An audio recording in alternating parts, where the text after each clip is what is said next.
This is an ABC News special. I'm going to Washington to serve the people of this great country. American people are ready. I am ready.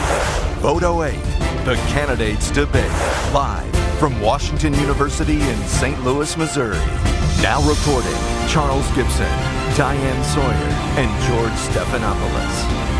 Good evening. We welcome you to the one, the only vice presidential debate in the 2008 election, and there is a great deal of interest in this debate. Governor Sarah Palin, her first appearance in debate on the national stage. Joe Biden, the much more experienced senator, but he too has rough rhetorical moments, and so there's a lot of interest in two very interesting personalities. Not for the faint of heart, this arena tonight. Joe Biden comes into it with 14 debates from the primaries under his belt. But, George, Governor Palin debated an incumbent governor and a former governor in Alaska and beat them. Many, many times she did very well, but the pressure is on tonight. She comes into this debate with 6 out of 10 Americans wondering whether she has what it takes to serve as president if necessary. 52 million people watched the first presidential debate, and the feeling is there's probably a lot more watching tonight. Washington University in St. Louis, the site. Gwen Ifill, the moderator from Public Broadcasting. Here she is, the vice presidential debate. Good evening from Washington University in St. Louis, Missouri. I'm Gwen Ifill of the NewsHour and Washington Week on PBS. Welcome to the first and the only 2008 vice presidential debate between the Republican nominee, Governor Sarah Palin of Alaska, and the Democratic nominee, Joe Biden of Delaware. The Commission on Presidential Debates is the sponsor of this event and the 2 remaining presidential debates. Tonight's discussion will cover a wide range of topics, including domestic and foreign policy matters. It will be divided roughly into 5-minute segments. Each candidate will have 90 seconds to respond to a direct question, and then an additional 2 minutes for rebuttal and follow-up. The order has been determined by a coin toss. The specific subjects and questions were chosen by me and have not been shared or cleared with anyone on the campaigns or on the commission.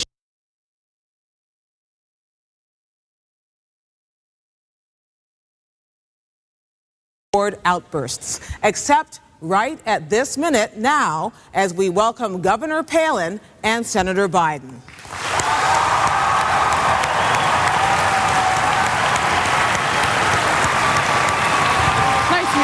Hey, can I call you Joe? Okay, thank you. Thank you, Gwen. Thank you. Thank you. Thank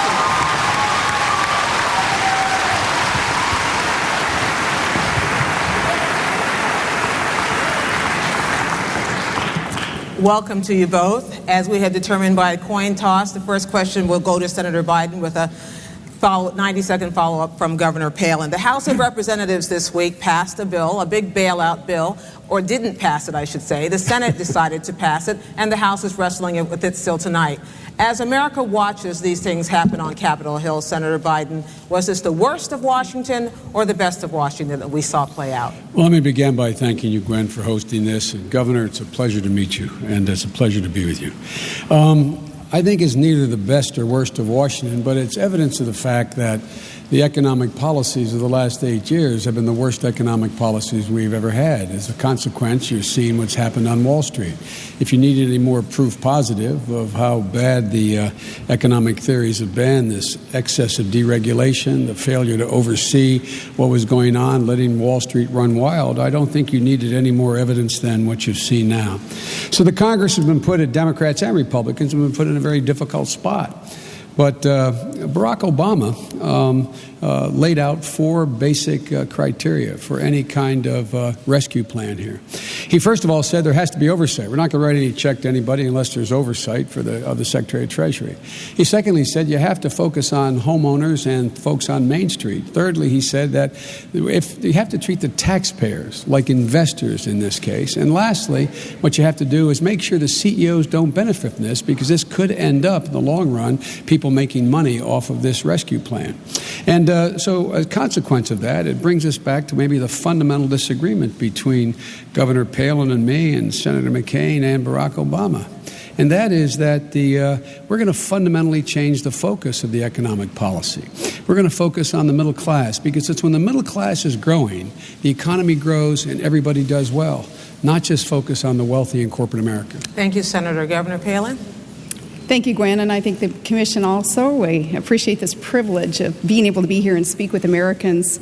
You know, I think a good barometer here as we try to figure out, has this been a good time or a bad time in America's economy, is go to a kid's soccer game on Saturday and turn to any parent there on the sideline and ask them, how are you feeling about the economy? And I'll bet you're going to hear some fear in that parent's voice. Fear regarding the few investments that some of us have in the stock market. Did we just take a major hit with those investments? Fear about how are we going to afford to send our kids to college? A fear as small business owners, perhaps how we're going to borrow any money to increase inventory or hire more people. The barometer there, I think, is going to be resounding that our economy is hurting and the federal government has not provided the sound oversight that we need and that we deserve, and we need reform to that end. Now, John McCain, thankfully, has been one representing reform. 2 years ago, remember, it was John McCain who pushed so hard with the Fannie Mae and Freddie Mac reform measures. He sounded that warning bell. People in the Senate with him, his colleagues, didn't want to listen to him and wouldn't go towards that reform that was needed then. I think that the alarm has been heard, though, and there will be that greater oversight, again, thanks to John McCain's bipartisan efforts that he was so instrumental in bringing folks together over this past week, even suspending his own campaign to make sure he was putting obsessive politics aside and putting the country first. You both would like to be vice president. Senator Biden, how, as vice president, would you work to shrink this gap of polarization which has sprung up in Washington, which you both have spoken about here tonight? Well, that's what I've done my whole career, Gwen, on very, very controversial issues, from dealing with violence against women to putting 100,000 police officers in the street to trying to get something done about the genocide that was going on in Bosnia. And I have been able to reach across the aisle. I think it's fair to say that I have almost as many friends on the Republican side of the aisle as I do the Democratic side of the aisle. But am I able to respond to, are we able to stay on the on you the may, top? if you like. Yeah, well, you know, until 2 weeks ago, it was 2 Mondays ago, John McCain said at 9 o'clock in the morning that the fundamentals of the economy were strong. 2 weeks before that, he said, George, we've made great economic progress under George Bush's policies. 9 o'clock, the economy was strong. 11 o'clock that same day, 2 Mondays ago, John McCain said that we have an economic crisis. That doesn't make John McCain a bad guy, but it does point out he's out of touch. Those folks on the sidelines knew that 2 months ago. Governor Palin, you may respond. John McCain, in referring to the fundamental of our economy being strong, he was talking to and he was talking about the American workforce, and the American workforce is the greatest in this world, with the ingenuity and the work ethic that is just entrenched in our workforce. That's a positive, that's encouragement, and that's what John McCain meant. Now, what I've done as a governor and as a mayor is truly had that track record of reform, and I've joined this team that is a team of mavericks with John McCain, also with his track record of reform, where we're known for putting partisan politics aside to just get the job done. Now, Barack Obama, of course, he's pretty much only voted along his party lines. In fact, 96% of his votes have been solely along party line, not having that proof for the American people to know that his commitment, too, is, you know, put the partisanship, put the special interests aside, and get down to getting business done for the people of America. We're tired of the old politics as usual, and that's why, with all due respect, I do respect your years in the U.S. Senate, but I think Americans are craving something new and different, and that new energy and that new commitment that's going to come with reform.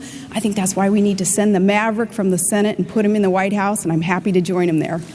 Governor, Senator, neither of you really answered that last question about what you would do as vice president. I'm going to come back to that throughout the evening to try to see if we can look forward as well. Now, let's talk about this. The next question is to talk about the subprime lending meltdown. Who do you think was at fault? I start with you, Governor Palin. Was it the greedy lenders? Was it the risky homebuyers who shouldn't have been buying a home in the first place? And what should you be doing about it? Darn right, it was the predator lenders who tried to talk Americans into thinking that it was smart to buy a $300,000 house if we could only afford a $100,000 house. There was deception there, and there was greed, and there is corruption on Wall Street, and we need to stop that. Again, John McCain and I, that commitment that we have made, and we're going to follow through on that, getting rid of that corruption.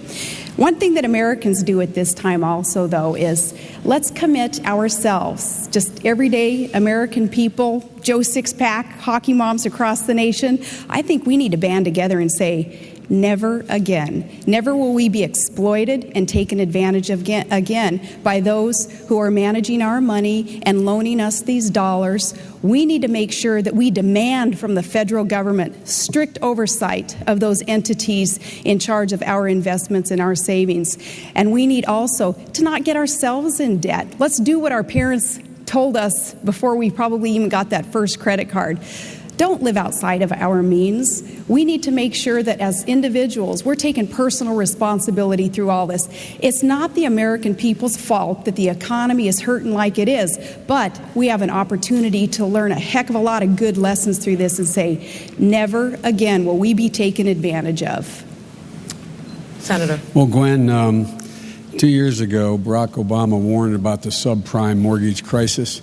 John McCain said shortly after that in December he was surprised there was a subprime mortgage problem.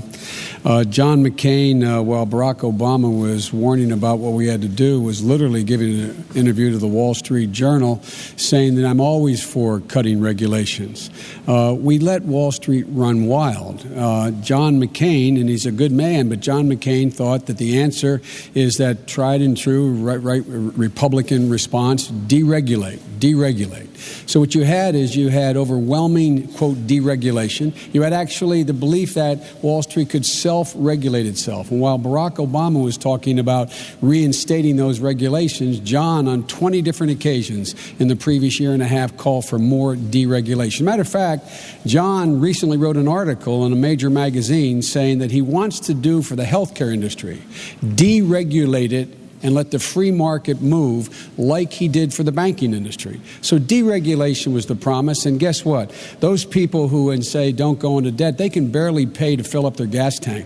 I was recently at my local gas station, asked a guy named Joey Danko, I said, Joey, how much it costs to fill your tank? You know what his answer was? He said, I don't know, Joe. I never have enough money to do it. The middle class needs relief, tax relief. They need it now. They need help now. The focus will change with Barack Obama.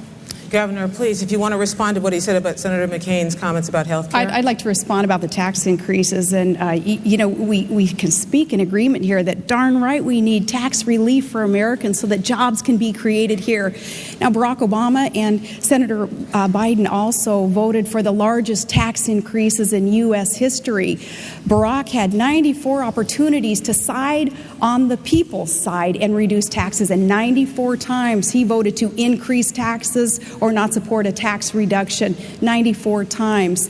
Now, that's not what we need to create jobs and really bolster and heat up our economy. We do need the private sector to be able to keep more of what we earn and produce. Government's going to have to learn to be more efficient and live with less if that's what it takes to rein in the government growth that we've seen today. But we do need tax relief, and Barack Obama even supported increasing taxes as late as last year for those families making only $42,000 a year. That's a lot of middle-income, average American family. To increase taxes on them, I think that is the way to kill jobs and to continue to harm our economy. Senator.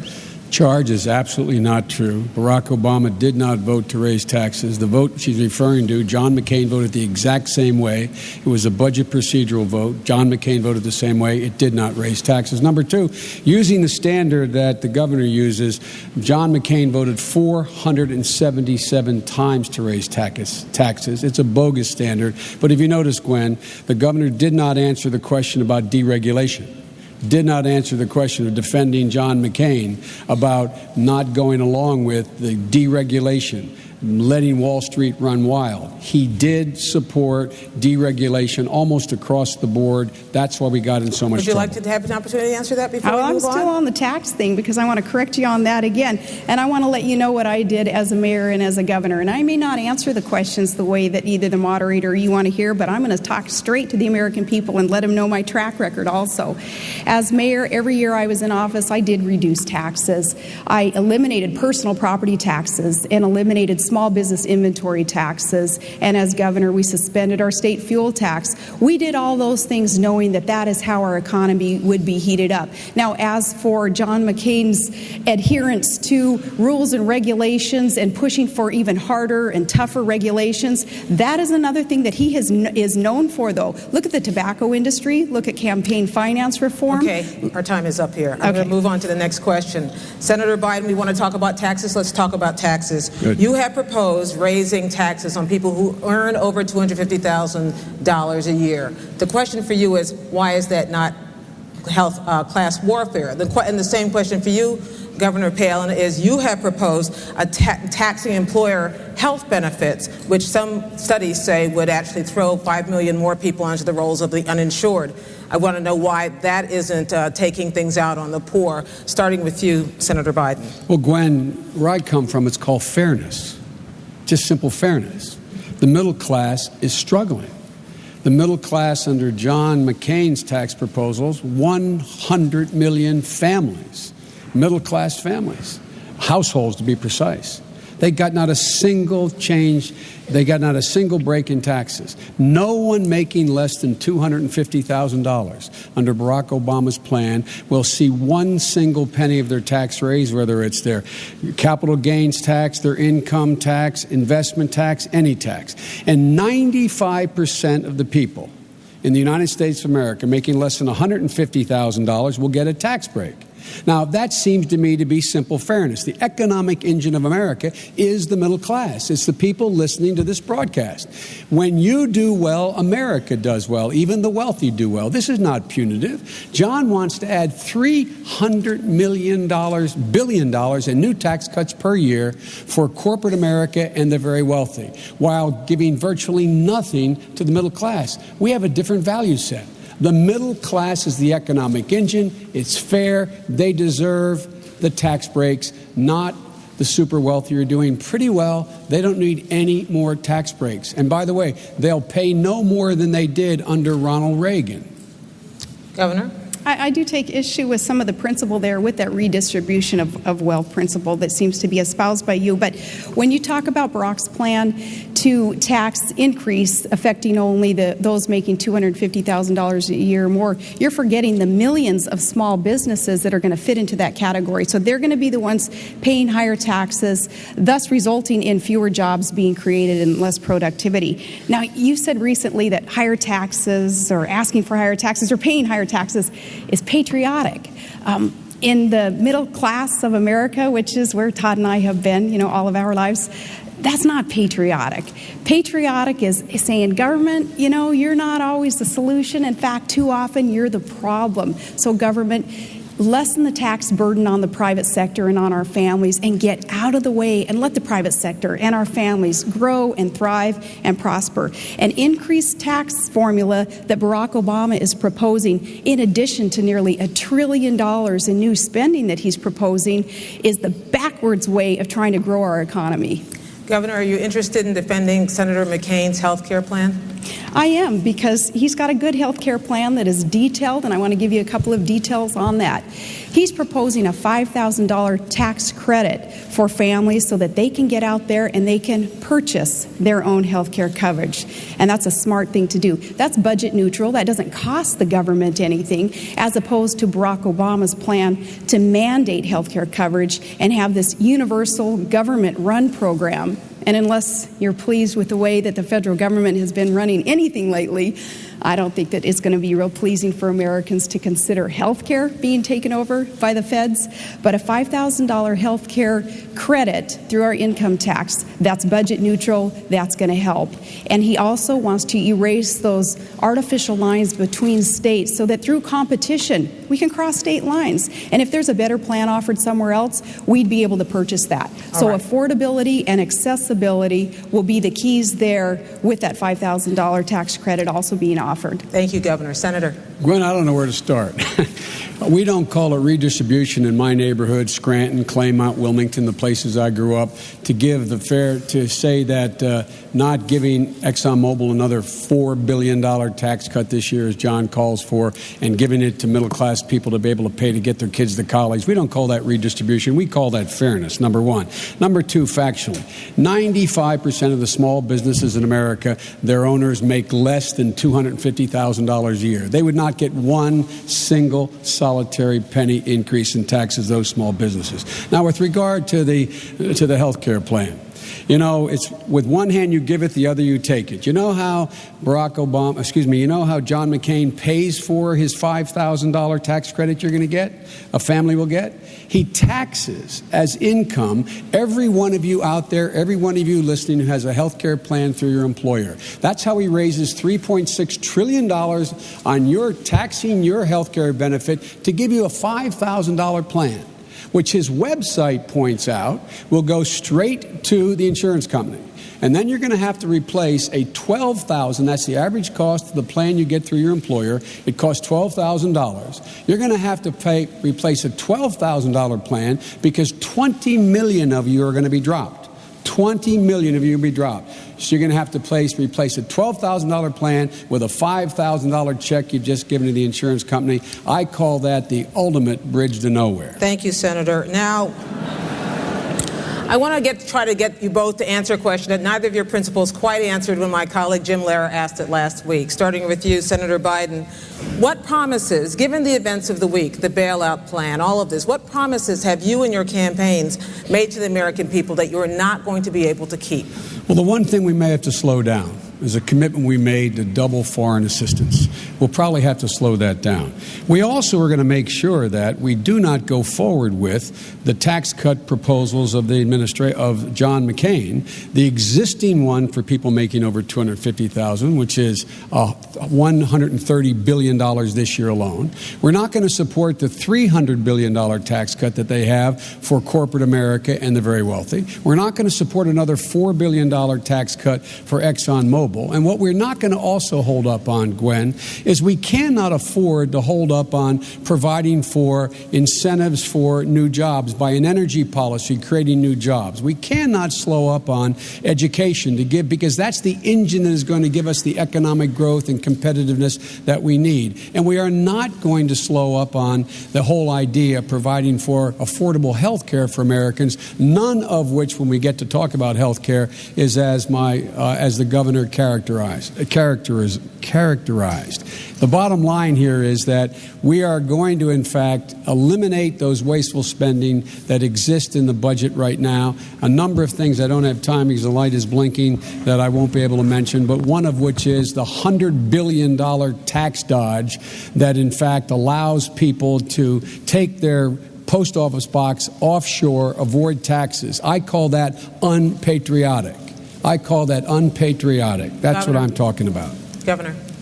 Well, the nice thing about running with John McCain is I can assure you he doesn't tell one thing to one group and then turns around and tells something else to another group, including his plans that will make this bailout plan, this rescue plan, even better. I want to go back to the energy plan, though, because this is an important one that Barack Obama, he voted for in 2005.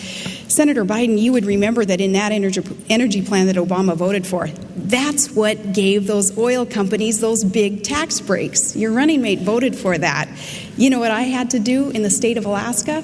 I had to take on those oil companies and tell them, no, any of the greed there that has been kind of instrumental, I guess, in their mode of operation, that wasn't going to happen in my state. And that's why Tillerson at Exxon and Mulva at ConocoPhillips, bless their hearts, they're doing what they need to do as corporate CEOs, but they're not my biggest fans, because what I had to do up there in Alaska was to break up a monopoly up there and say, the people are going to come first, and we're going to make sure that we have value given to the people of Alaska with those resources. And those huge tax breaks aren't coming to the big multinational corporations anymore, not when it adversely affects the people who live in a state, and in this case, in a country, who should be benefiting at the same time. So it was Barack Obama who voted for that energy plan that gave those tax breaks to the oil companies that I then had to turn around as a governor of an energy-producing state and kind of undo in my own area of expertise, and that's energy.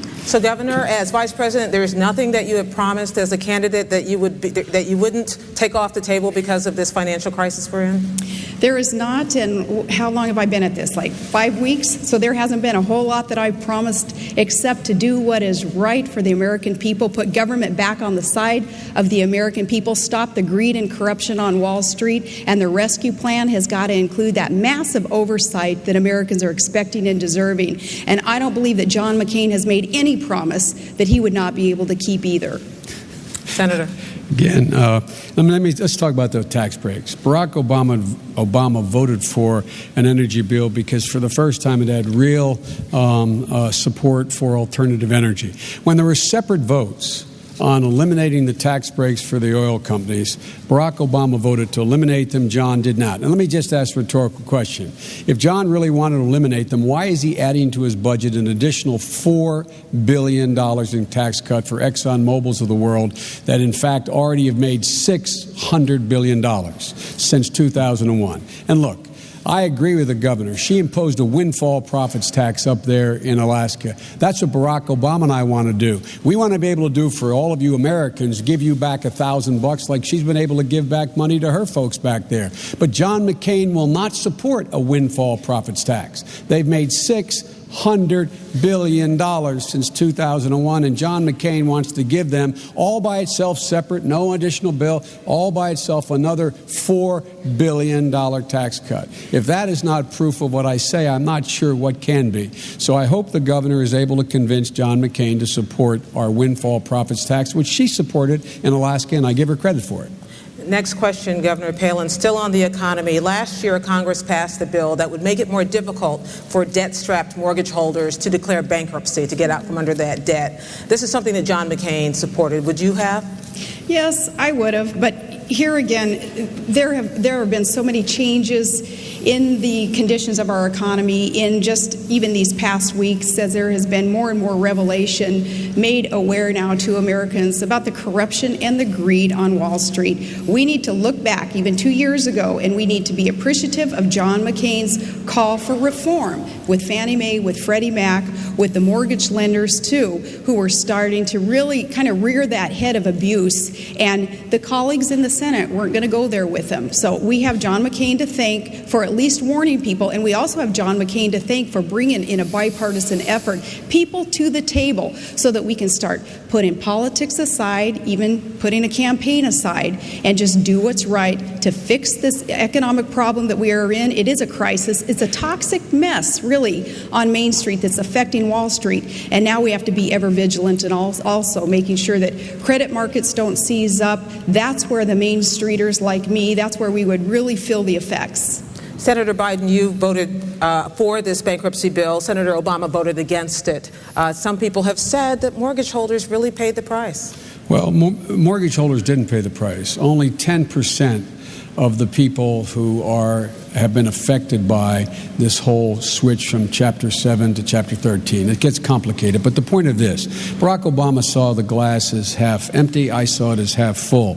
We disagreed on that, and 85 senators voted one way and 15 voted the other way. But here's the deal.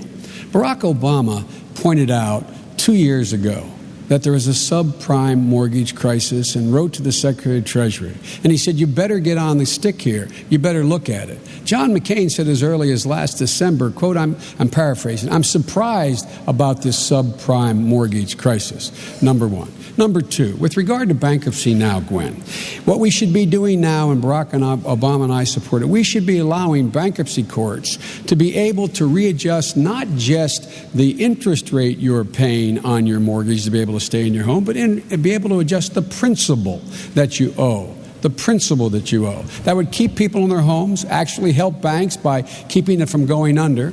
But John McCain, as I understand it, I'm not sure of this, but I believe John McCain and the governor don't support that. There are ways to help people now, and the ways that we're offering are not being supported by the Bush administration, nor do I believe by John McCain and Governor Palin. Governor Palin, is that so? That is not so, but because that's just a quick answer, I want to talk about, again, my record on energy, versus your ticket's energy ticket also. I think that this is important to come back to with that energy policy plan, again, that was voted for in '05. When we talk about energy, we have to consider the need to do all that we can to allow this nation to become energy independent. It's a nonsensical position that we are in when we have domestic supplies of energy all over this great land, and East Coast politicians who don't allow energy-producing states like Alaska to produce these, to tap into them, and instead we're relying on foreign countries to produce for us. We're circulating about $700 billion a year into foreign countries, some who do not like America. They certainly don't have our best interests at heart. Instead of those dollars circulating here, creating tens of thousands of jobs and allowing domestic supplies of energy to be tapped into and to start flowing into these very, very hungry markets. Energy independence is the key to this nation's future, to our economic future, and to our national security. So when we talk about energy plans, it's not just about who got a tax break and who didn't, and we're not giving oil company tax breaks, but it's about a heck of a lot more than that. Energy independence is the key to America's future. Governor, I'm happy to talk to you in this next section about energy issues. Let's talk about climate change. What is true and what is false about what we have heard, read, discussed, debated about the causes of climate change? Yeah, well, as the nation's only Arctic state and being the governor of that state, Alaska feels and sees impacts of climate change more so than any other state, and we know that it's real. I'm not one to attribute every activity of man to the changes in the climate. There is something to be said also for man's activities, but also for the cyclical temperature changes on our planet.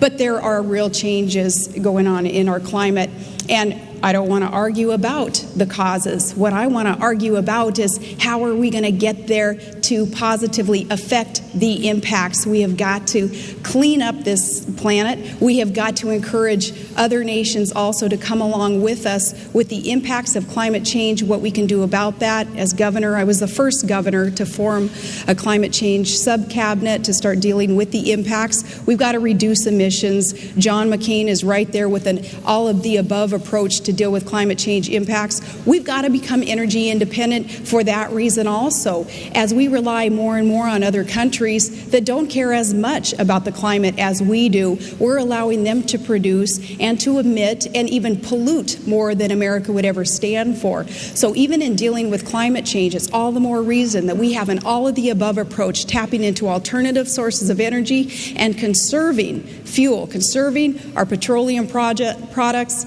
and our hydrocarbons so that we can clean up this planet and deal with climate change. Senator, what is true and what is false about the causes? Well, I think it is man-made. I think it's clearly man-made. And look, this probably explains the biggest fundamental difference between John McCain and Barack Obama and Sarah Palin and Joe Biden, Governor Palin and Joe Biden. If you don't understand what the cause is, it's virtually impossible to come up with a solution. We know what the cause is. The cause is man-made. That's the cause. That's why the polar ice cap is melting. Now let's look at the facts. We have 3% of the world's oil reserves. We consume 25% of the oil of the world. John McCain has voted 20 times in the last decade and a half against funding alternative energy sources, clean energy sources, wind, solar, biofuels, the way in which we can stop the greenhouse gases from emitting. We believe, Barack Obama believes, by investing in clean coal and safe nuclear, we can not only create jobs in wind and solar here in the United States, we can export it. China is building 1 to 3 new coal-fired plants, burning dirty coal per week. It's polluting not only the atmosphere, but the west coast of the United States. We should export the technology by investing in clean coal technology. We should be creating jobs. John McCain has voted 20 times against funding alternative energy sources and thinks, I guess, the only answer is drill, drill, drill. Drill we must, but it will take 10 years for one drop of oil to come out of any of the wells that are going to be begun to be drilled. In the meantime, we're all going to be in real trouble. Let me clear something up. Senator McCain has said that he supports caps on carbon emissions. Senator Obama has said he supports clean coal technology, which I don't believe you've always supported. I have always supported it. Well, that's a fact. Clear it up for us, both of you, and start with Governor Palin. Yes, Senator McCain does support this. The chant is drill, baby, drill. And that's what we hear all across this country in our rallies, because people are so hungry for those domestic sources of energy to be tapped into. They know that even in my own energy-producing state, we have billions of barrels of oil and hundreds of trillions of cubic feet of clean, green natural gas. And we're building a nearly $40 billion natural gas pipeline, which is North America's largest and most expensive infrastructure project ever to flow those sources of energy into hungry markets. Barack Obama and Senator Biden, you've said no to everything in trying to find a domestic solution to the energy crisis that we're in. You even called drilling safe, environmentally friendly drilling offshore as raping the outer continental shelf. There, with new technology, with tiny footprints even on land, it is safe to drill, and we need to do more of that. But also in that all-of-the-above approach that Senator McCain supports, the alternative fuels will be tapped into, the nuclear, the clean coal. I was surprised to hear you mention that, because you had said that there isn't anything, such a thing as clean coal. And I think you said it in a rope line, too, at one of the rallies. We do need to keep within our 2 minutes, but I just want to ask you, do you support capping carbon emissions? I do. Okay, and on the clean coal issue? Absolutely, we do. We call for setting hard targets, number one. Clean coal. On clean coal. Oh, on clean coal. My record, just take a look at the record. My record for 25 years has supported clean coal technology. A comment made in a rope line was taken out of context. I was talking about exporting that technology to China, so when they burn their dirty coal, it won't be as dirty, it will be clean. But here's the bottom line, Gwen.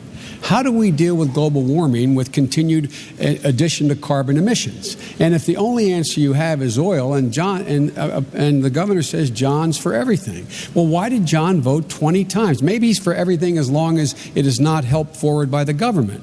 Maybe he's for everything if the free market takes care of it. I don't know, but he voted 20 times against funding alternative energy sources. The next round of questions starts with you, sure. Senator Biden.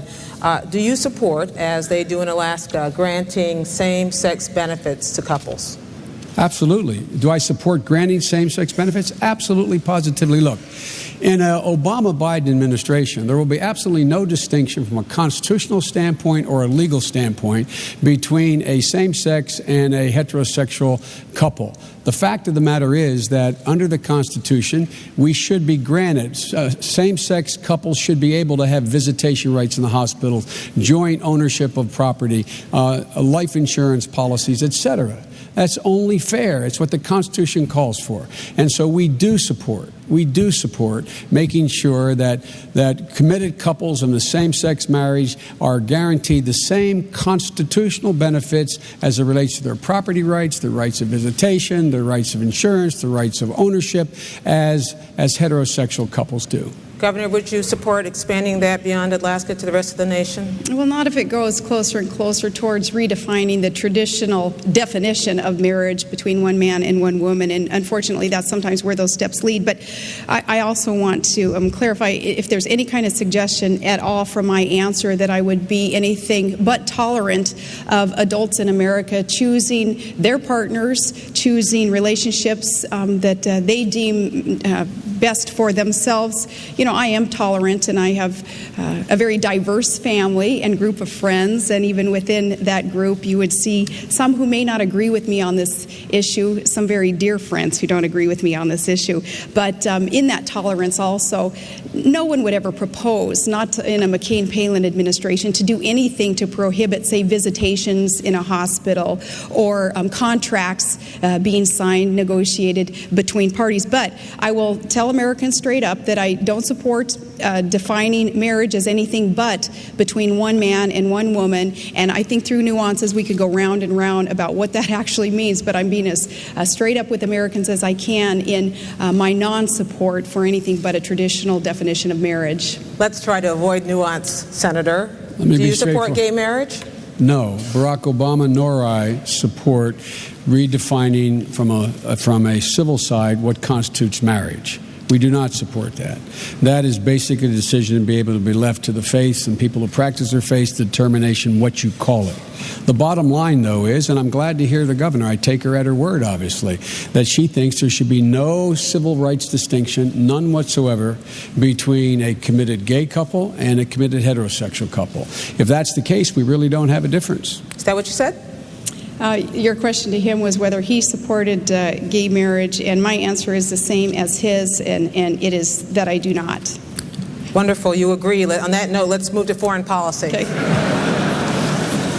You both have sons who are in Iraq or on their way to Iraq.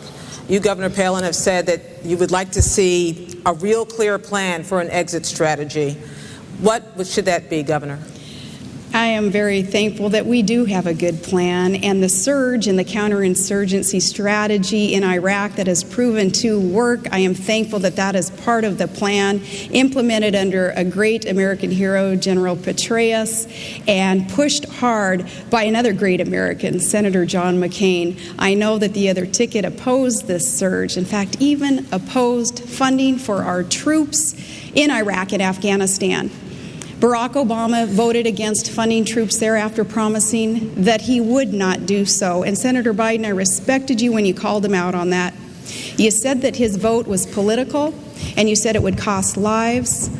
And Barack Obama at first said he would not do that. He turned around under political pressure and he voted against funding the troops. We do have a plan for withdrawal. We don't need early withdrawal out of Iraq. We cannot afford to lose there, or we're going to be no better off in the war in Afghanistan either. We have got to win in Iraq.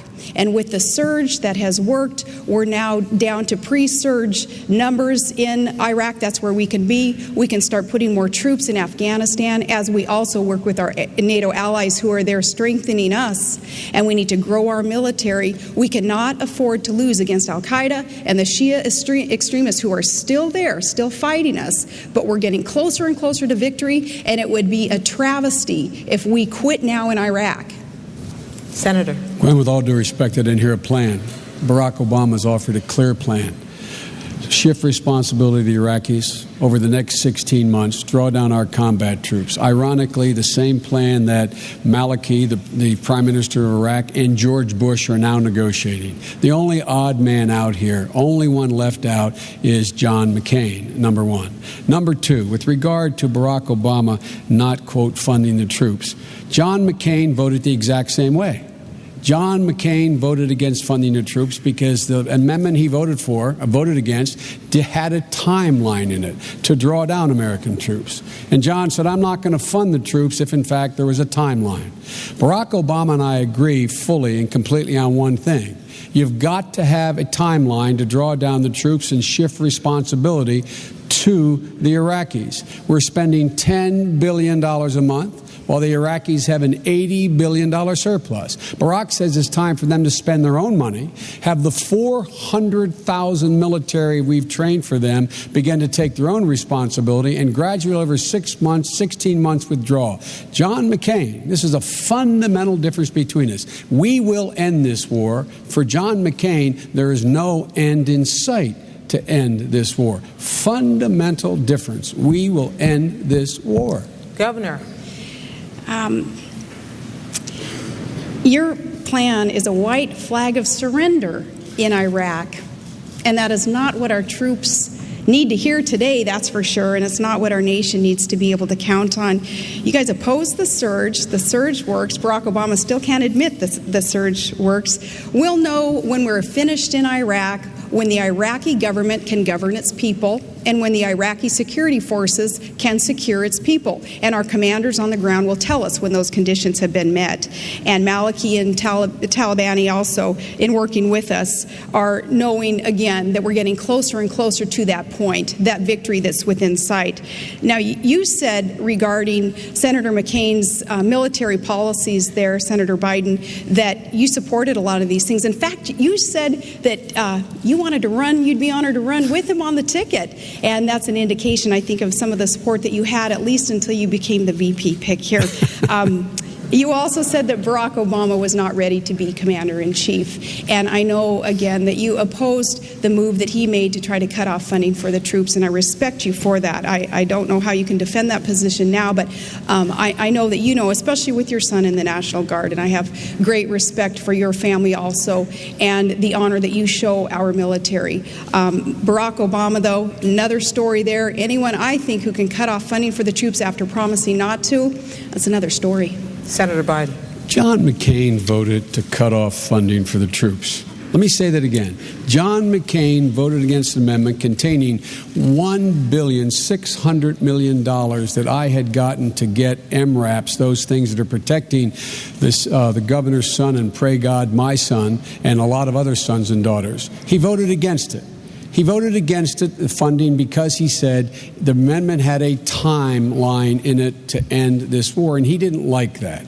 But let's get straight who has been right and wrong. John McCain and Dick Cheney said, when I was saying we would not be greeted as liberators, we would not, this war would take a decade, not a day, not a week, not 6 months. We would not be out of there quickly. John McCain was saying the Sunnis and Shias got along with each other without reading the history of the last 700 years. John McCain said there'd be enough oil to pay for this. John McCain has been dead wrong. I love him. As my mother would say, God love him, but he's been dead wrong on the fundamental issues relating to the conduct of the war. Barack Obama has been right. They're the facts. Let's move on to Iran and Pakistan. I'm curious about what you think, starting with you, Senator Biden. Which is the greatest threat? A nuclear Iran or an unstable Pakistan? Explain why. Well, they're both extremely dangerous. I always have focused, as you know, Gwen, I've been focusing on for a long time, along with Barack, on Pakistan. Pakistan already has nuclear weapons. Pakistan already has deployed nuclear weapons. Pakistan's weapons can already hit Israel and the Mediterranean. Iran getting a nuclear weapon would be very, very destabilizing. They are not close to getting a nuclear weapon that's able to be deployed. So they're both very dangerous. They'd both be game changers. But look, here's what the fundamental problem I have with John's policy about terror and stability. John continues to tell us that the central war on the front on terror is in Iraq. I promise you, if an attack comes in the homeland, it's going to come, as our security services have said, it's going to come from al-Qaeda planning in the hills of Afghanistan and Pakistan. That's where they live. That's where they are. That's where it will come from. And right now, that resides in Pakistan. A stable government needs to be established. We need to support that democracy by helping them not only with their military, but with their governance as well as their economic well-being. There have been 7,000 madrasas built along that border. We should be helping them build schools to compete for those hearts and minds of the people in the region so that we actually are able to take on terrorism. And by the way, that's where bin Laden lives, and we will go at him if we have actionable intelligence. Governor, nuclear Pakistan, unstable Pakistan, nuclear Iran, which is the greater threat? Both are extremely dangerous, of course. And as for who termed that central war on terror being in Iraq, it was General Petraeus and al-Qaeda. Both leaders there, and it's probably the only thing that they're ever going to agree on, but that it was a central war on terror is in Iraq. You don't have to believe me or John McCain on that. I would believe Petraeus and that leader of al-Qaeda. Nuclear armed, especially Iran, is so extremely dangerous to consider. They cannot be allowed to acquire nuclear weapons, period. Israel is in jeopardy, of course, when we're dealing with Ahmadinejad as a leader of Iran. Iran claiming that Israel is, he termed it a stinking corpse, a country that should be wiped off the face of the earth. Now, a leader like Ahmadinejad, who is not sane or stable when he says things like that, is not one whom we can allow to acquire nuclear energy, nuclear weapons. Ahmadinejad, Kim Jong-il, the Castro brothers, others who are dangerous dictators are ones that Barack Obama has said he would be willing to meet with without preconditions being met first.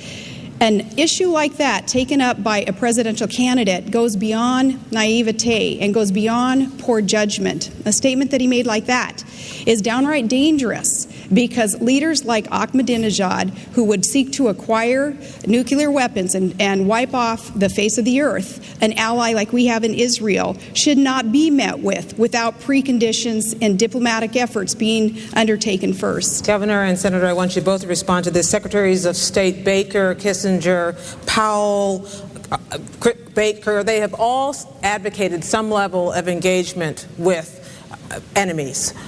Do you think these former secretaries of state are wrong on that? No, and Dr. Henry Kissinger especially, and I had a good conversation with him recently, and he shared with me also his passion for diplomacy, and that's what John McCain and I would engage in also. But again, with some of these dictators who hate America and hate what we stand for, with our freedoms, our democracy, our tolerance, our respect for women's rights, those who would try to destroy what we stand for cannot be met with just sitting down on a presidential level, as Barack Obama had said he would be willing to do. That is beyond bad judgment. That is dangerous. No, diplomacy is very important. First and foremost, that is what we would engage in. But diplomacy is hard work by serious people. It's lining out clear objectives and having your friends and your allies ready to back you up there, and have sanctions lined up also before any kind of presidential summit would take place. Senator. Can I clarify this? That's just simply not true about Barack Obama. He did not say he'd sit down with Ahmadinejad. The fact of the matter is, it surprises me that Senator McCain doesn't realize that Ahmadinejad does not control the security apparatus in Iran.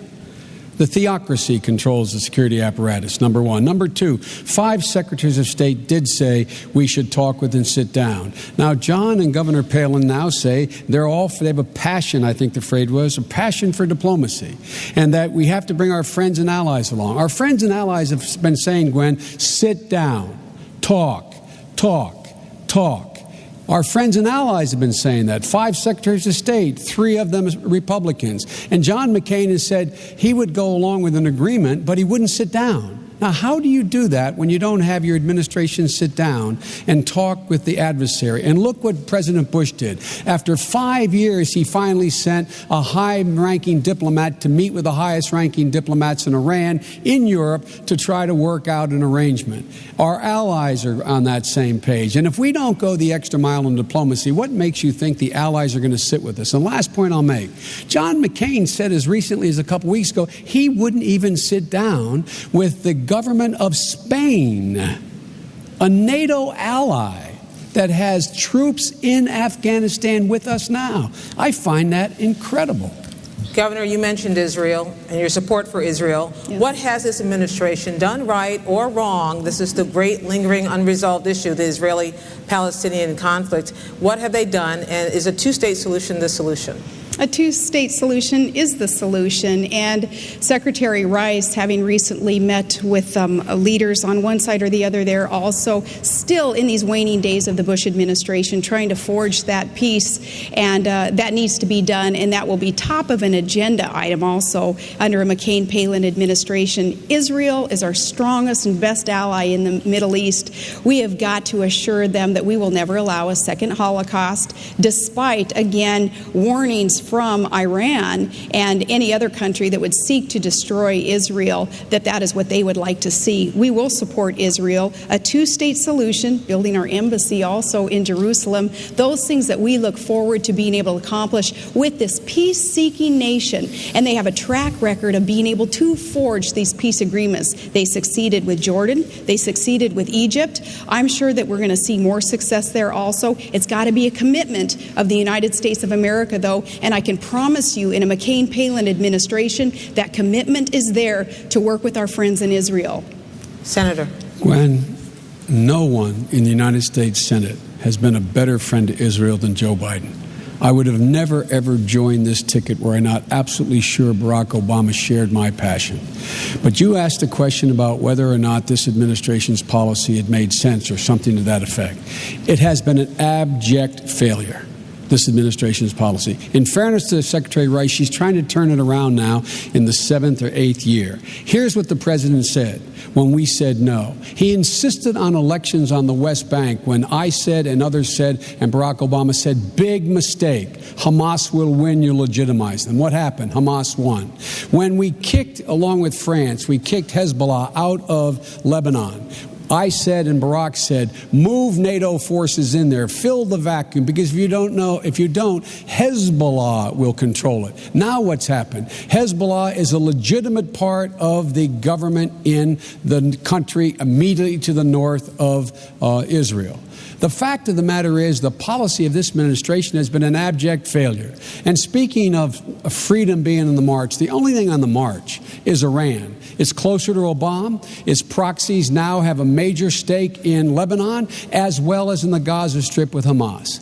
We will change this policy with thoughtful, real live diplomacy that understands that you must back Israel in letting them negotiate, support their negotiation, and stand with them, not insist on policies like this administration has. Has this administration's policy been an abject failure, as the senator says, Governor?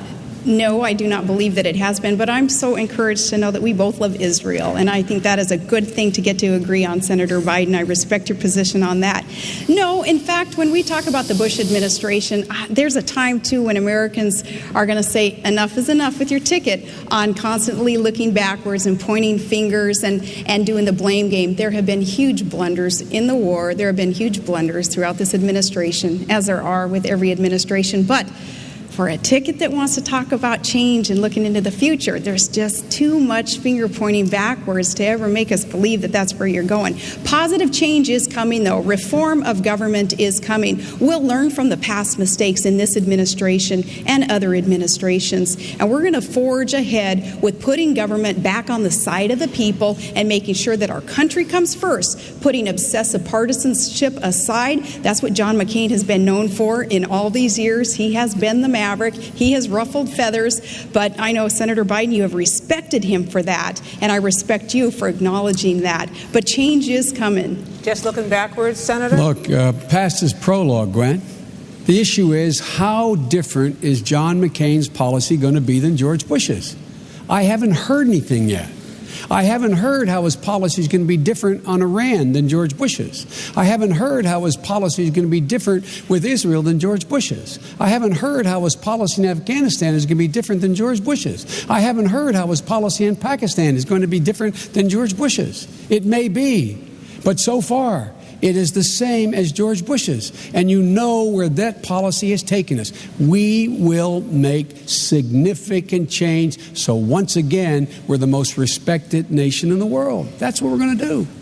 Governor, on another issue, interventionism, nuclear weapons, what should be the trigger, or should there be a trigger, when nuclear weapons use is ever put into play? Nuclear weaponry, of course, would be the be-all, end-all of just too many people and too many parts of our planet. So those dangerous regimes, again, cannot be allowed to acquire nuclear weapons, period. Our nuclear weaponry here in the U.S. is used as a deterrent, and that's a safe, stable way to use nuclear weaponry. But for those countries, North Korea also under Kim Jong-il, we have got to make sure that we're putting the economic sanctions on these countries and that we have friends and allies supporting us in this to make sure that leaders like Kim Jong-il and Ahmadinejad are not allowed to acquire, to proliferate, or to use those nuclear weapons. It is that important. Can we talk about Afghanistan real quick also, though? Certainly. Okay, I'd like to just really quickly mention there, too, that when you look back and you say that the Bush administration's policy on Afghanistan perhaps would be the same as McCain, and that's not accurate. The surge principles, not the exact strategy, but the surge principles that have worked in Iraq need to be implemented in Afghanistan also, and that perhaps would be a difference with the Bush administration. Now, Barack Obama had said that all we're doing in Afghanistan is air raiding villages and killing civilians. And such a reckless comment, an untrue comment, again, hurts our cause. That's not what we're doing there. We're fighting terrorists, and we're securing democracy, and we're building schools for children there so that there is opportunity in that country also. There will be a big difference there, and we will win in Afghanistan also. Senator, you may talk about nuclear use if you'd like, and also about Afghanistan. I'll talk about both. With Afghanistan, facts matter, Gwen. The fact is that our commanding general in Afghanistan said today that the surge principles used in Iraq will not, well, let me say this again now. Our commanding general in Afghanistan said the surge principle in Iraq will not work in Afghanistan. Not Joe Biden, our commanding general of Afghanistan. He said we need more troops, we need government building, we need to spend more money on the infrastructure in Afghanistan. Look, We have spent more money. We spend more money in 3 weeks on combat in Iraq than we spent on the entirety of the last 7 years that we have been in Afghanistan building that country. Let me say it again. 3 weeks in Iraq, 7 years or 6.5 years in Afghanistan. Now, that's number one. Number two, with regard to arms control and weapons, nuclear weapons require a nuclear arms control regime. John McCain voted against the comprehensive nuclear test ban treaty that every Republican has supported. John McCain has opposed amending the nuclear test ban treaty with an amendment to allow for inspections. John McCain has not been the kind of supporter for dealing with, and let me put it another way, my time's almost up. Barack Obama, first thing he did when he came to the United States Senate, new senator, reached across the aisle to my colleague Dick Lugar, Republican, and said, we've got to do something about keeping nuclear weapons out of the hands of terrorists. They put together a piece of legislation that, in fact, was serious and real. Every major, I shouldn't say every, on the two at least that I named, I know that John McCain has been opposed to extending the arms control regime in the world. Governor. Well, first, McClellan did not say definitively that the surge principles would not work in Afghanistan, certainly accounting for different conditions in that different country, and conditions are certainly different. We have NATO allies helping us for one, and even the geographic differences are huge. But the counterinsurgency principles also could work in Afghanistan. McClellan didn't say anything opposite of that. The counterinsurgency strategy going into Afghanistan, clearing, holding, rebuilding the civil society and the infrastructure can work in Afghanistan. And those leaders who are over there who have also been advising George Bush on this have not said anything different but that. Senator. Well, our commanding general did say that. The fact of the matter is that again, I'll just put in perspective, while Barack and I and Chuck Hagel and Dick Lugar have been calling for more money to help in Afghanistan, more troops in Afghanistan, John McCain was saying 2 years ago, quote, the reason we don't read about Afghanistan anymore in the paper, it's succeeded.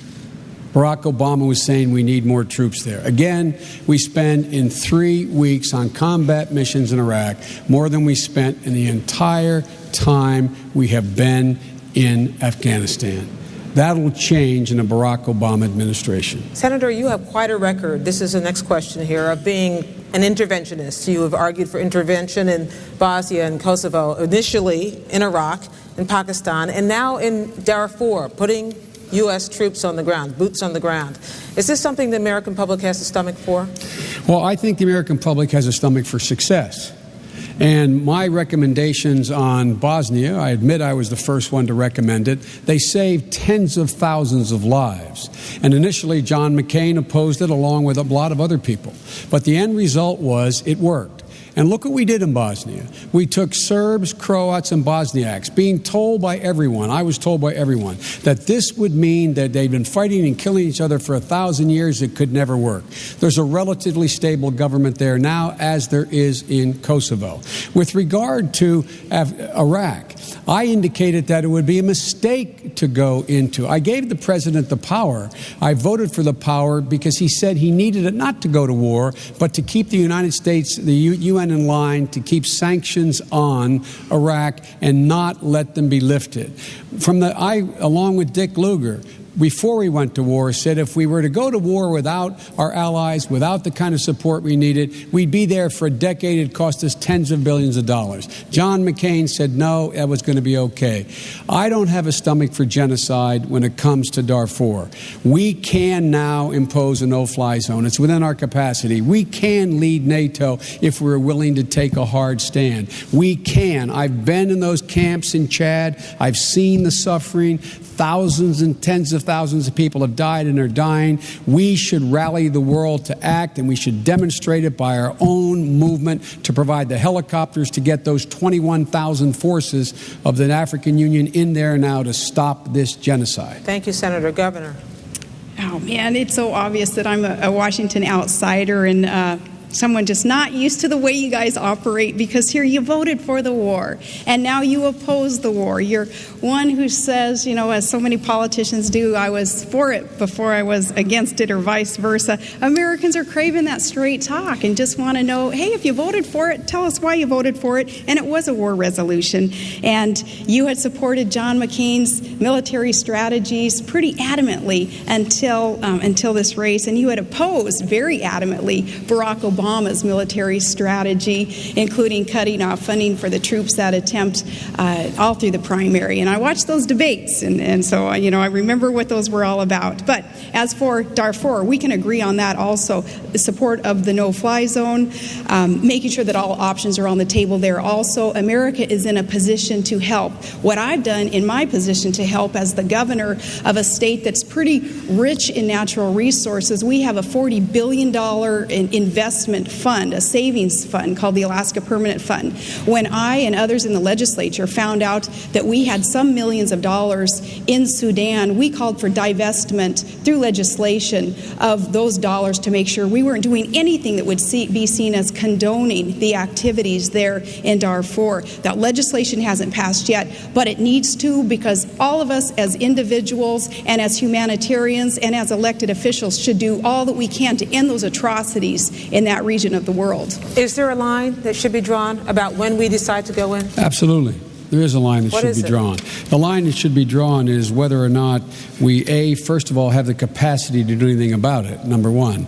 Number two, there are certain new lines that have to be drawn internationally. When a country engages in genocide, when a country engages in harboring people who are killing our people, terrorists, and they will do nothing about it, that, in fact, at that point, that country, in my view, and in Barack's view, forfeits their right to say, you have no right to intervene at all. The truth of the matter, though, is that let's go back to John McCain's strategy. I never supported John McCain's strategy on the war. John McCain said exactly what Dick Cheney said. Go back and look at Barack Obama's statements and mine. Go look at JoeBiden.com contemporaneously. Held hearings in the summer before we went to war, saying if we went to war, we would not be greeted as liberators. We would have a fight between the Sunnis and Shias. We would be tied down for a decade. It would cost us hundreds of billions of dollars. John McCain was saying the exact opposite.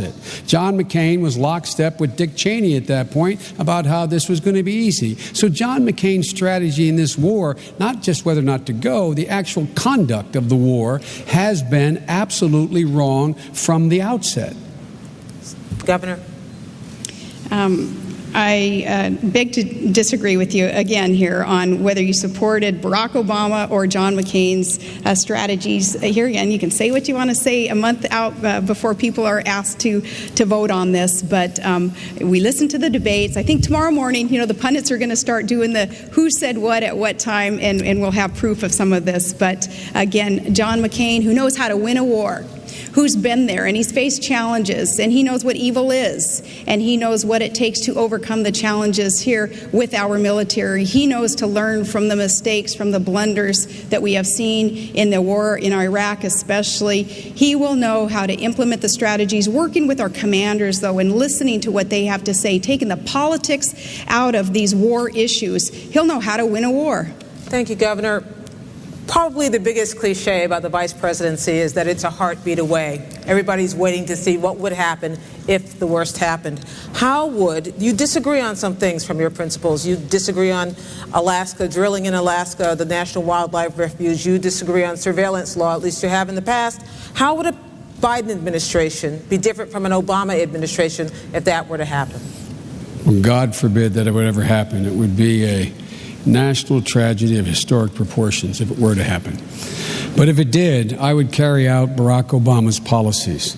His policies of reinstating the middle class, making sure that they get a fair break, making sure that they have access to affordable health insurance, making sure they get serious tax breaks, making sure that we can help their children to get to college, making sure we have an energy policy that leads us in the direction of not only toward independence and a cleaner environment, but an energy policy that creates 5 million new jobs, a foreign policy that ends this war in Iraq, a foreign policy that goes after the one mission the American public probably gave the president after 9/11 to get and capture or kill bin Laden and to eliminate al-Qaeda. A policy that would, in fact, engage our allies in making sure that we knew we were acting on the same page and not dictating.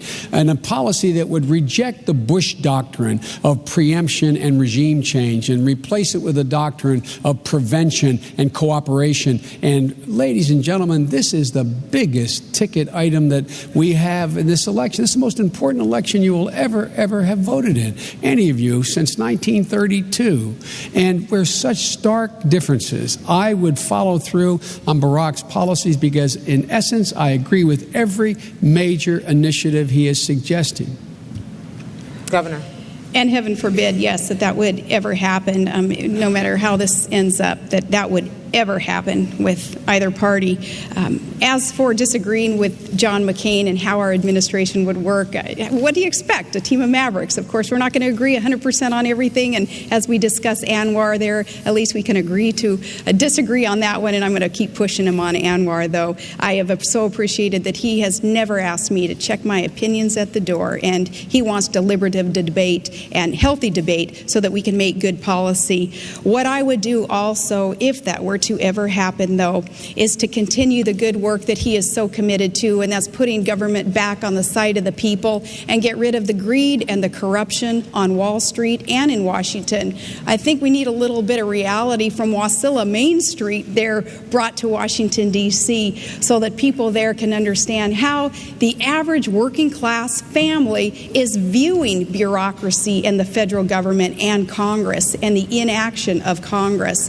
Just everyday working class Americans saying, you know, government, just get out of my way. If you're going to do any harm and mandate more things on me and take more of my money and income tax and business taxes, you're going to have a choice in just a few weeks here on either supporting a ticket that wants to create jobs and bolster our economy and win the war, or you're going to be supporting a ticket that wants to increase taxes, which ultimately kills jobs and is going to hurt our economy.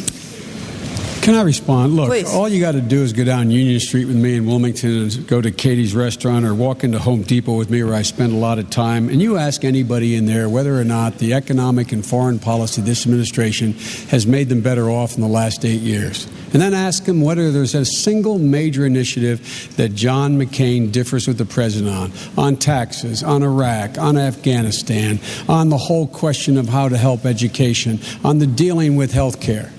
Look, the people in my neighborhood, they get it. They get it. And they know they've been getting the short end of the stick. So walk with me in my neighborhood. Go back to my old neighborhood in Claymont, an old steel town, or go up to Scranton with me. These people know the middle class has gotten the short end. The wealthy have done very well. Corporate America has been rewarded. It's of time. We change it. Barack Obama will change it. Governor. Say it ain't so, Joe. There you go again, pointing backwards again, though. You prefaced your whole comment with the Bush administration. Now, doggone it, let's look ahead and tell Americans what we have to plan to do for them in the future. You mentioned education, and I'm glad that you did. I know that education you are passionate about, and with your wife being a teacher for 30 years, and God bless her, her reward is in heaven, right? I say, too, with education, America needs to be putting a lot more focus on that, and our schools have got to be really ramped up in terms of the funding that they are deserving. Teachers needed to be paid more. I come from a house full of school teachers. My grandma was. My dad, who's in the audience today, he's a school teacher, had been for many years. My brother, who I think is the best school teacher in the year, and there's a shout out to all those third graders at Gladyswood Elementary School. You get extra credit for watching this debate. Education in America has been, in some sense, in some of our states, just accepted to be a little bit lax. And we have got to increase the standards. No Child Left Behind was implemented. It's not doing the job, though. We need flexibility in No Child Left Behind. We need to put more of an emphasis on the profession of teaching. We need to make sure that education in either one of our agendas, I think, absolute top of the line. My kids as public school participants right now, it's near and dear to my heart. I'm very, very concerned about where we're going in education, and we've got to ramp it up and put more attention in that arena. Everybody gets extra credit tonight. We're going to move on to the next question. Governor, you said in July that you would have someone would have to explain to you exactly what it is the vice president does every day. You, Senator, said you would not be vice president under any circumstances. Now, maybe this was just what was going on at the time. But tell us now, looking forward, what it is that you think the vice presidency is worth now. Okay, in my comment there, it was a lame attempt at a joke, and yours was a lame attempt at a joke too, I guess, because nobody got it. Of course we know what a vice president does. You didn't get yours or mine? Either. Which one didn't they get? Mine. No, of course, we know what a vice president does, and that's not only preside over the Senate, and we'll take that position very seriously also. I'm thankful that the Constitution would allow a bit more authority given to the vice president also, if that vice president so chose to exert it in working with the Senate. And making sure that we are supportive of the president's policies, and making sure, too, that our president understands what our strengths are. John McCain and I have had good conversations about where I would lead with his agenda, and that is energy independence in America and reform of government overall, and then working with families of children with special needs. That's near and dear to my heart also. And in those arenas, John McCain has already tapped me and said, that's where I want you. I want you to lead. And I said, I can't wait to get there and go to work with you. Senator. Gwen, I hope we'll get back to education, because I don't know any government program that John is supporting, not early education, more money for it, the reason No Child to that, I assume. With regard to the role of the vice president, I had a long talk, as I'm sure the governor did, with her principal, in my case with Barack. And let me tell you what Barack asked me to do. I have a history of getting things done in the United States Senate. John McCain would acknowledge that. My record shows that. On controversial issues, I would be the point person for the legislative initiatives in the United States Congress for our administration. I would also, when asked if I wanted a portfolio, my response was no, but Barack Obama indicated to me he wanted me with him to help him govern. So every major decision he'll be making, I'll be sitting in the room to give him my best advice. He's president, not me. I'll give my best advice. And one of the things he said early on when he was choosing, he said he'd pick someone who had an independent judgment and wouldn't be afraid to tell him if he disagreed. That is sort of my reputation, as you know. So I look forward to working with Barack and playing a very constructive role in his presidency, bringing about the kind of change this country needs. Governor, you mentioned a moment ago that the Constitution might give the vice president more power than it has in the past. Do you believe, as Vice President Cheney does, that the executive branch does not hold complete sway over the office of the vice presidency? That is, it is also a member of the legislative branch? Well, our founding fathers were very wise there in allowing through the Constitution much flexibility there in the office of the vice president, and we will do what is best for the American people in tapping into that position and ushering in an agenda that is supportive and cooperative with the president's agenda in that position. So I do agree with him that we have a lot of flexibility in there, and we'll do what we have to do to administer very appropriately the plans that are needed for this nation. And it is my executive experience that is partly to be attributed to my pick as VP with McCain, not only as a governor, but earlier on as a mayor, as an oil and gas regulator, as a business owner. It is those years of experience on an executive level that will be put to good use in the White House also. Vice President Cheney interpretation of the vice presidency? Vice President Cheney's been the most dangerous vice president we've had probably in American history. He has the idea he doesn't realize that Article 1 of the Constitution defines the role of the Vice President of the United States. That's the executive branch. He works in the executive branch. He should understand that. Everyone should understand that. And the primary role of the Vice President of the United States of America is to support the President of the United States of America, give that President his or her best judgment when sought, and as the Vice President to preside over the Senate only in a time when, in fact, there's a tie vote. The Constitution is explicit. The only authority the Vice President has from a legislative standpoint is to vote. Only when there is a tie vote. He has no authority relative to the Congress. The idea he's part of the legislative branch is a bizarre notion invented by Cheney to aggrandize the power of a unitary executive, and look where it's gotten us. It has been very dangerous. Let's talk conventional wisdom for a moment. The conventional wisdom, Governor Palin, with you is that your Achilles heel is that you lack experience. Your conventional wisdom against you is that your Achilles heel is that you lack discipline, Senator Biden. What is it really for you, Governor Palin, and what is it really for you, Senator Biden? Start with you, Governor. My experience as an executive will be put to good use as a mayor and business owner and oil and gas regulator, and then as governor of a huge state, a huge energy producing state that is accounting for much progress towards getting our nation energy independence, and that's extremely important. But it wasn't just that experience tapped into, it was my connection to the heartland of America.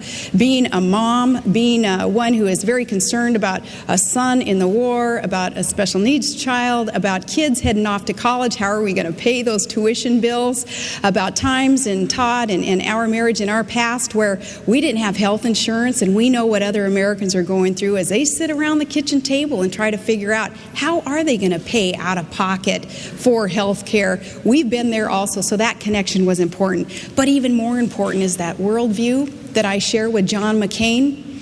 That worldview that says that America is a nation of exceptionalism, and we are to be that shining city on a hill, as President Reagan so beautifully said, that we are a beacon of hope and that we are unapologetic here. We are not perfect as a nation, but together we represent a perfect ideal, and that is democracy and tolerance and freedom and equal rights. Those things that we stand for, that we can be put to good use as a force for good in this world. John McCain and I share that, and you combine all that with being a team with the only track record of making a difference in where we've been and reforming, and that's a good team. It's a good ticket. Senator. You've been very kind, suggesting my only Achilles heel is my lack of discipline. Others talk about it, my excessive passion. I'm not going to change. I have 35 years in public office. People can judge who I am. I haven't changed in that time. And by the way, a record of change. I will place my record and Barack's record against John McCain's or anyone else in terms of fundamental accomplishments. Wrote the crime bill, put 100,000 cops in the street. Wrote the Violence Against Women Act, which John McCain voted against both of them. Was the catalyst to change the circumstance in Bosnia, led by President Clinton, obviously. Look, I understand what it's like to be a single parent. When my wife and daughter died and my two sons were gravely injured, I understand what it's like as a parent to wonder what it's like if your kid's going to make it. I understand what it's like to sit around the kitchen table with a father who says, I got to leave, champ, because there's no jobs here. I got to head down to Wilmington, and when we get enough money, honey, we'll bring you down. I understand what it's like. I'm much better off than almost all Americans now. I get a good salary as United States Senate. I live in a beautiful house. It's my total investment that I have. So I am much better off now. But the notion that somehow, because I'm a man, I don't know what it's like to raise two kids alone.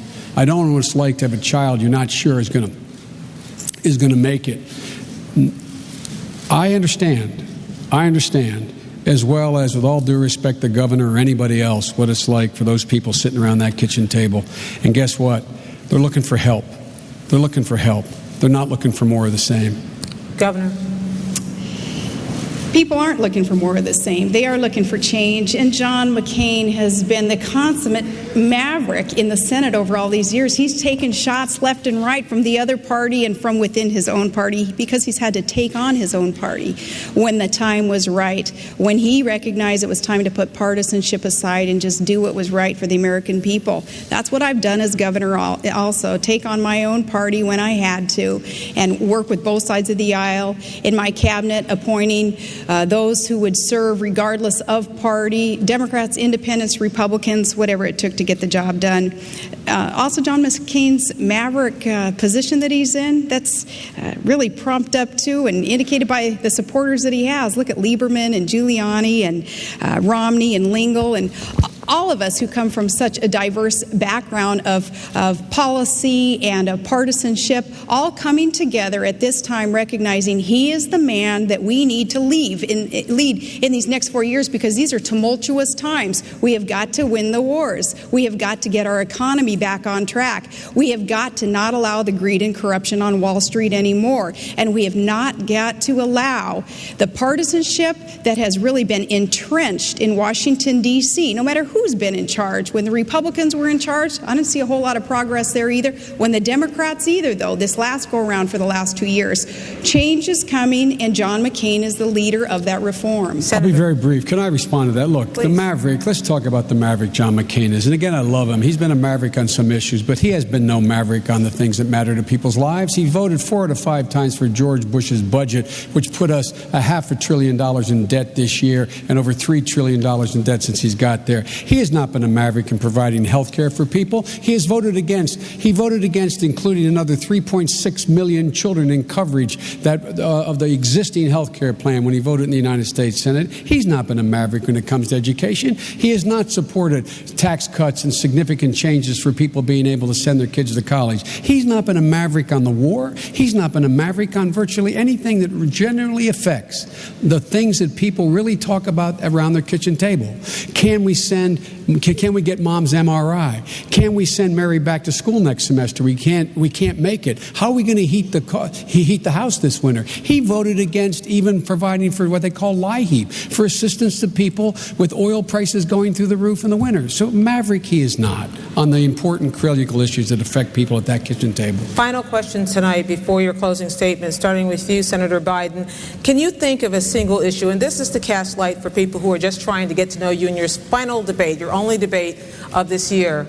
Can you think of a single issue, policy issue, in which you were forced to change a long-held view in order to accommodate changed circumstances? Yeah, I can. When I got to the United States Senate and went on the Judiciary Committee as a young lawyer, I was of the view and have been trained to the view that the only thing that mattered was whether or not a nominee appointed, suggested by the president, had a judicial temperament, had not committed a crime of moral turpitude, and had been a good student. And it didn't take me long. It was hard to change, but it didn't take me long. But it took about 5 years for me to realize that the ideology of that judge makes a big difference. That's why I led the fight against Judge Bork. Had he been in the court, I suspect there'd be a lot of changes that I don't like and the American people wouldn't like, including everything from Roe v. Wade to issues relating to civil rights and civil liberties. And so that was one of the intellectual changes that took place in my career as I got a close look at it. And that's why I was the first chairman of the Judiciary Committee to forthrightly state that it matters what your judicial philosophy is. The American people have a right to understand it and to know it. But I did change on that, and I'm glad I did. Governor. There have been times where, as mayor and governor, we have passed budgets that I did not veto, and that I think could be considered as something that I quasi-caved in, if you will, but knowing that it was the right thing to do in order to progress the agenda for that year and to work with the legislative body, that body that actually holds the purse strings. So there were times when I wanted to zero-base budget and to cut taxes even more, and I didn't have enough support in order to accomplish that. But on the major principal things, no, there hasn't been something that I've had to compromise on, because we've always seemed to find a way to work together. Up there in Alaska, what we have done is with bipartisan efforts is work together, and again, not caring who gets the credit for what as we accomplish things up there. And that's been just a part of the operation that I've wanted to participate in, and that's what we're going to do in Washington, D.C. also. Bringing both sides together, John McCain is known for doing that also, in order to get the work done for the American people. Let's come full circle. You both want to bring both sides together. You both talk about bipartisanship. Once again, we saw what happened this week in Washington. How do you change the tone as vice president, as number 2? Well, again, I believe John McCain were he here, this is a dangerous thing to say in the middle of an election, but he would acknowledge what I'm about to say. I have been able to work across the aisle on some of those controversial issues and change my party's mind as well as Republicans, because I learned a lesson from Mike Mansfield. Mike Mansfield, the former leader of the Senate, said to me one day, I made a criticism of Jesse Helms. He said, what would you do if I told you Jesse Helms and Dot Helms had adopted a child who had braces and was in real need? I said, I'd feel like a jerk. He said, Joe, understand one thing. Everyone's sent here for a reason, because there's something in them their folks like. don't question their motive. I have never, since that moment in my first year, questioned the motive of another member of the Congress or Senate with whom I've disagreed. I've questioned their judgment. I think that's why I have the respect I have and been able to work as well as I've been able to have work in the United States Senate. That's the fundamental change Barack Obama and I will bring to this party, not questioning other people's motives. Governor. You do what I did as governor, and you appoint people regardless of party affiliation, Democrats, independents, Republicans. You walk the walk. You don't just talk the talk. And even in my own family, it's a very diverse family, and we have folks of all political persuasion in there also. So I've grown up just knowing that, at the end of the day, as long as we're all working together for the greater good, it's going to be okay. But the policies and the proposals have got to speak for themselves also. And again, voters on November 4th are going to have that choice to either support a ticket that supports policies that create jobs. You do that by lowering taxes on American workers and on our businesses, and you build up infrastructure, and you rein in government spending, and you make our nation energy independent. Or you support a ticket that supports policies that will kill jobs by increasing taxes, and that's what the track record shows, is a desire to increase taxes, increase spending, $1 trillion spending proposal that's on the table. That's going to hurt our country, and saying no to energy independence. Clear choices on November 4th. Governor Palin, you get the chance to make the first closing statement.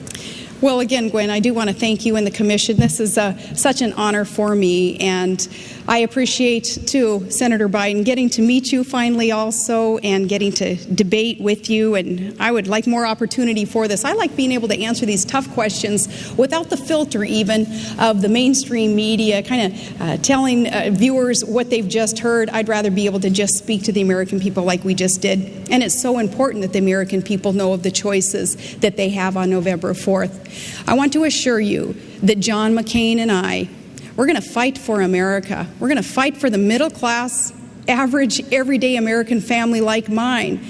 I've been there. I know what the hurts are. I know what the challenges are. And thank God I know what the joys are, too, of living in America. We are so blessed. And I've always been proud to be an American. And so has John McCain. We have to fight for our freedoms also. Economic and our national security freedoms. It was Ronald Reagan who said that freedom is always just one generation away from extinction. We don't pass it to our children in the bloodstream. We have to fight for it and protect it and then hand it to them so that they shall do the same, or we're going to find ourselves spending our sunset years telling our children and our children's children about a time in America back in the day when men and women were free. We will fight for it, and there is only one man in this race who has really ever fought for you, and that's Senator John McCain. Thank you, Governor. Senator Biden. Gwen, thank you for doing this, and the Commission and Governor. It really was a pleasure getting to meet you. Look, folks, this is the most important election you've ever voted in your entire life. No one can deny that the last 8 years we've been dug into a very deep hole here at home with regard to our economy and abroad in terms of our credibility. And there's a need for fundamental change in our economic philosophy as well as our foreign policy. And Barack Obama and I don't measure progress toward that change based on whether or not we cut more regulations and how well CEOs are doing or giving another $4 billion in tax breaks to the Exxon Mobils of the world. We measure progress in America based on whether or not someone can pay their mortgage, whether or not they can send their kid to college, whether or not they're able to, when they send their child like we have abroad, or I'm about to abroad, and John has as well, I might add, to fight, that they're the best equipped and they have everything they need. And when they come home, they're guaranteed that they have the best health care and the best education possible. You know, in the neighborhood I grew up in, it was all about dignity and respect, a neighborhood like most of you grew up in. And in that neighborhood, there was filled with women and men, mothers and fathers who taught their children if they believed in themselves, if they were honest, if they worked hard, if they loved their country, they could accomplish anything. We believed it, and we did. That's why Barack Obama and I are running, to reestablish that certitude in our neighborhoods. Ladies and gentlemen, my dad used to have an expression. He'd say, "Champ, when you get knocked down, get up." Well, it's time for America to get up together. America's ready, you're ready, I'm ready, and Barack Obama is ready to be the next president of the United States of America. May God bless all of you, and most of all, for both of us, selfishly, may God protect our troops.